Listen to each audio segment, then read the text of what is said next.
Well, starting off another hike today. It's one of my last all-around hikes of the year as far as shed hunting, morel hunting, bear hunting, whatever kind of goes. It's getting towards the end of the season, and I decided to give it one last real big go. See if I can pull one of the three, two, all three, I don't know. Let's see what we can find today. I'm hoping to at least get something. We got a lot of country here, and the morels are kind of coming towards the end of their growing season, so we'll see if we can maybe scrounge up some of them or a shed or whatever else. Hopefully it's good. We'll see what we pull. Well, number one on the checklist complete, at least. Said morels, sheds, or bears. Here's my morels. A few more up here. Here. It's a good fresh pop. There's some over here. These are all real fresh. Nice ones too. And there's quite a bit of them all through this grass and up on top of this ridge. I came here in late March, early April, just looking for sign, just kind of scouting, seeing if it'd be a good spot for morels or sheds or whatever. And it kind of did look decent, so I figured I'd come back. Like I said, it's close to the end of morel season.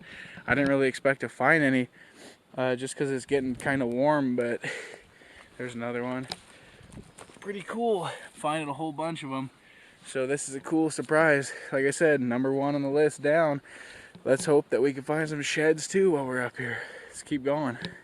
I've got about a quarter of a bag since I last turned the camera on. I wanted to show you guys this real quick. Basically, I cleaned up the patch like I told you I was going to go around. I spotted another one right there as I'm on the camera. And this is where I showed you guys the first batch. I want to show you how good these things hide. So I thought I cleaned them all up. I got all the ones from here, did the loop.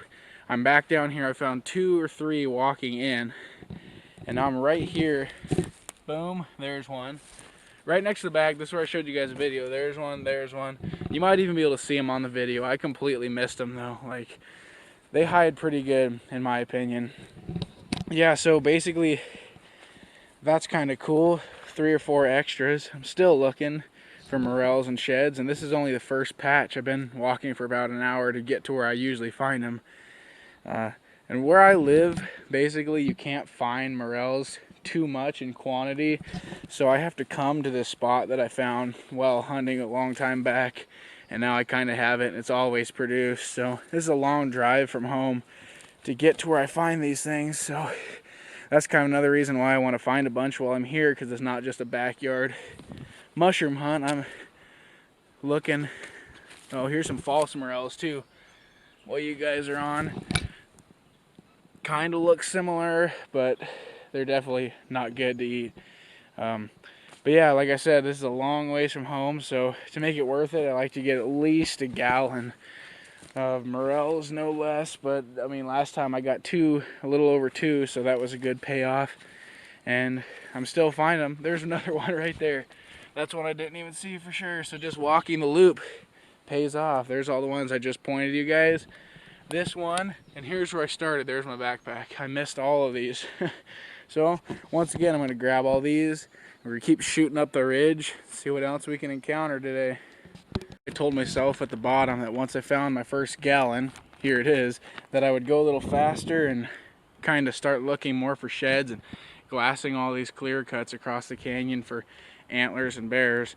But I don't know if I can keep to that promise when they're this good, all fresh like that. There's a couple of kind of old ones, but every one of these is fresh pop. This is a full tight gallon. I couldn't put another one in there, and they're still everywhere. So I'll see if I can keep to my promise and shed hunt and bear hunt up and morel hunt down. But yeah, there's the first gallon of the day. There's what I came for right there. Well, I lied to myself. I couldn't hold back any longer. I got up here on a new flat about 4 or 5 ridges away from where I said I would stop. There's my second gallon right there. So I was at 1, I'm at 2. Then I found these, a whole bunch down there. I've got this patch right here.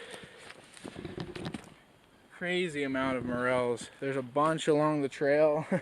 And then right here by the bag, a whole bunch more. Got some there. Literally, there's probably 2 or 3 more gallons sitting on the ground where I'm at, and I only have 1 more bag. So Like I said, I was gonna pound up to the top and try to glass up some things, but maybe I'll stay here, fill up my bags, and then stash them, and then pick them up on the way down still anyways. But yeah, if I can get 3 gallons of Morels, I should have brought 4 bags, but didn't think I'd find this many. So yeah, if I can fill up all these and keep heading that way, maybe I can still find something else for the day. But if not, there's 2, 3, probably at least 3 gallons on the day. Well, it went from stopping at 1 to tapping out at 3 because I literally have no more space. But that's how it goes sometimes. When you see as many as I just saw, and there's still so many around me, like you wish you had 10-gallon bags so you could just bring them all home. There's so many in here. But definitely gonna mark this spot on the map, and I'll be back every year, and hopefully it's the same results. I'll probably come back again and see if they're still growing a little later this year. But yeah, finally gonna go up. I can't pick up any more Morels. I have no more space, so it's just hiking from here on out and see what happens. Well, like I said earlier, I was gonna keep going up the ridge, and I ended up doing that until I got all the way to the next layer and decided to turn back because it was starting to rain. So I decided to do the old zigzag trick, and sometimes it pays off, sometimes it doesn't. But I just glanced down and I happened to see a really old chewed up elk shed. Unfortunately, it's trash, but it's been over 3 years since I picked up an elk shed.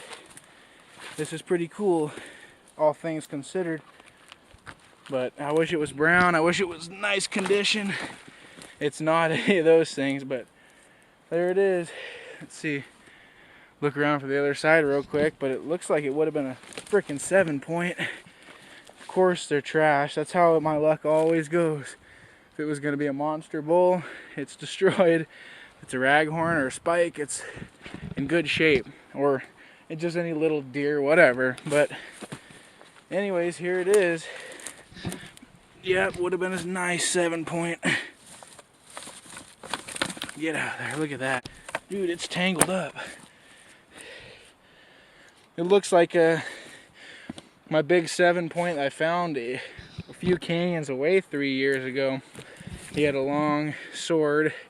That the kicker was right in here too. So this could be him or similar genetics. But like I said, my other one is a 7-point just like this. That big brownie from a long time ago. And this I don't think is the match, but it's quite a ways away. But look at the mass on this thing. That's always my luck. Big giants are chewed up and destroyed. But I will take it. I'll pack it out with my 3 gallons of Morels and we'll keep going. Maybe we'll find something else now that we're here. So that's pretty cool. Let's keep going.